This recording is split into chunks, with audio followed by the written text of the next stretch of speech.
Bonjour, aujourd'hui on va parler de Jack Ryan.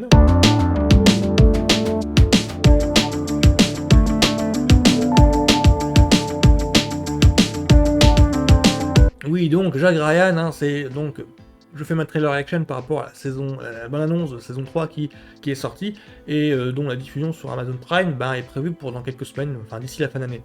Donc pour moi, ça a aussi de spécial avec Jack Ryan, c'est que la première fois que j'ai pris connaissance du personnage, la première fois que je l'ai vu, c'était dans un film qui s'appelle À la poursuite d'Octobre Rouge, avec Sean Connery et Alec Baldwin.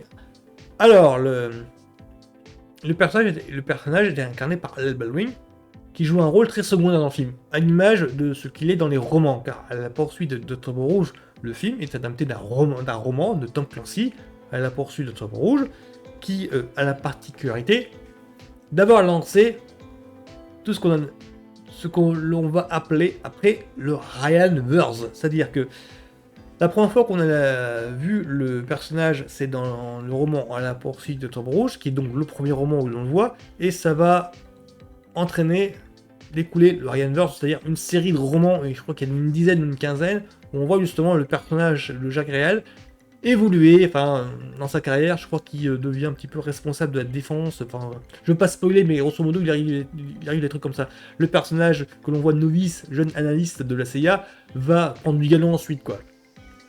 Et il me semble que ce qu'il y a de particulier, c'est ça qui fait le charme de Jack Ryan, la série qui nous occupe, il me semble que Amazon Prime a des vues, des perspectives semblables à ce niveau. C'est-à-dire que je crois que la saison 3, dont je vais faire la trailer reaction là, a des objectifs un petit peu similaires, c'est-à-dire de faire apparaître des personnages secondaires que l'on voit dans les romans, pour que ces personnages-là aient leur propre spin-off, c'est-à-dire aient leur propre série à eux. Donc là, je vais faire un trailer reaction par rapport à cette saison 3, et voir ensuite si, il y a peut-être moyen que dans les personnages là, il y a peut-être moyen d'avoir quelque chose. Genre dans les. Là, cette série a aussi de particulier à mes yeux, c'est que ce n'est pas une série qui adapte des romans spécifiquement, c'est-à-dire que la première saison n'adapte pas à la poursuite de Turbo Rouge, ni Jeu de guerre, ni Danger Média, mais il y a des résonances. La série se suit sans avoir lu les romans, mais évidemment, quand vous connaissez les romans, ça s'apprécie mieux. Genre les personnages qui apparaissent, vous savez très bien le background qu'ils ont derrière. Enfin, pour moi, c'est une série qui est librement inspirée, librement adaptée, c'est pas une adaptation telle quelle issue du roman. Donc là, je vais regarder cette bonne annonce de saison 3 et vous faire je vais vous dire un petit mot ensuite de ce que j'en ai pensé.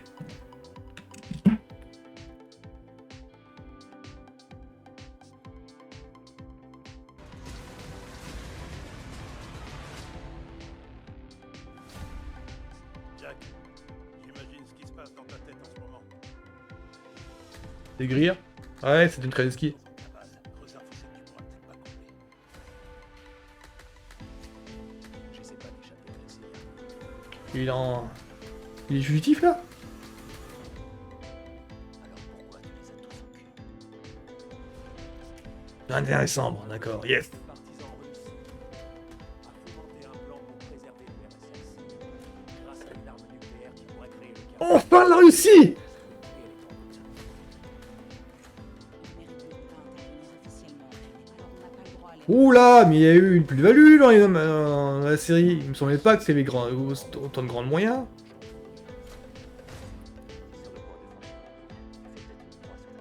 Parce que j'essaie de faire ce qui est juste.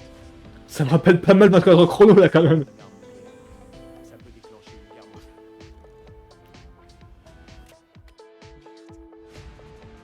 Quelqu'un s'est lancé dans un jeu très dangereux. Il faut éliminer Jack Ryan. Ouais, il y a des rollers 24 heures chrono là quand même.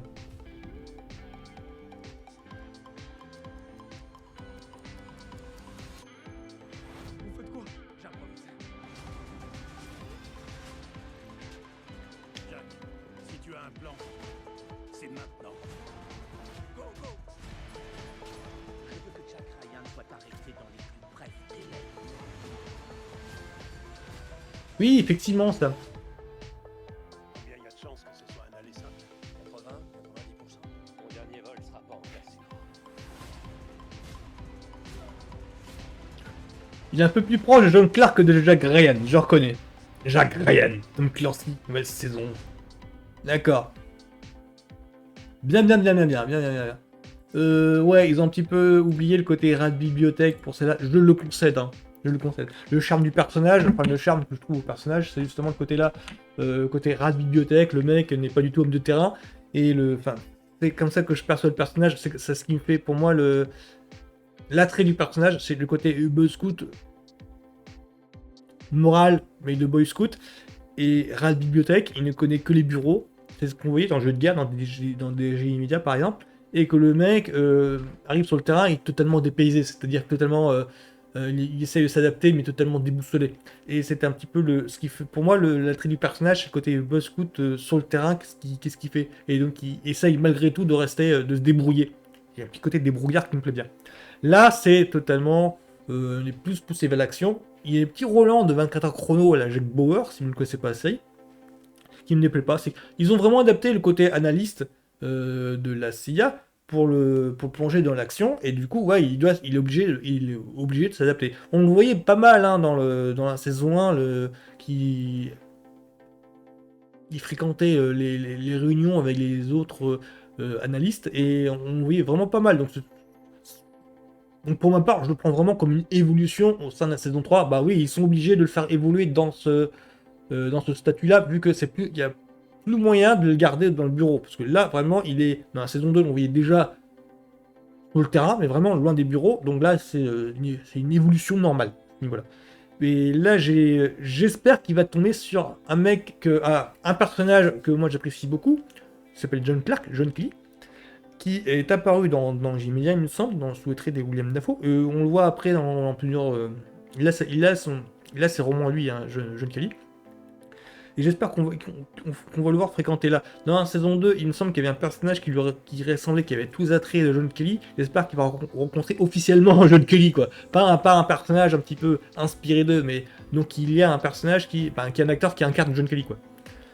Parce que les deux ont un binôme qui fonctionne pas mal, c'est-à-dire que l'un reste bibliothèque et puis l'autre homme de terrain, et les deux se chamaillent parce que il y en a un, c'est le baroudeur, le mec qui s'y connaît, le mec qui est tout le temps en train d'engueuler Jack Ryan pour lui dire mais dans le monde réel c'est pas comme ça que ça se passe, et alors que Jack Ryan est du genre là, oui mais attends, on peut pas faire ci, on peut pas faire ça, voilà, c'est un petit peu ce duo là, ce binôme là, en sachant très bien que Jack Ryan a un respect parce que Kelly a un passé trouble, mais il lui rend service.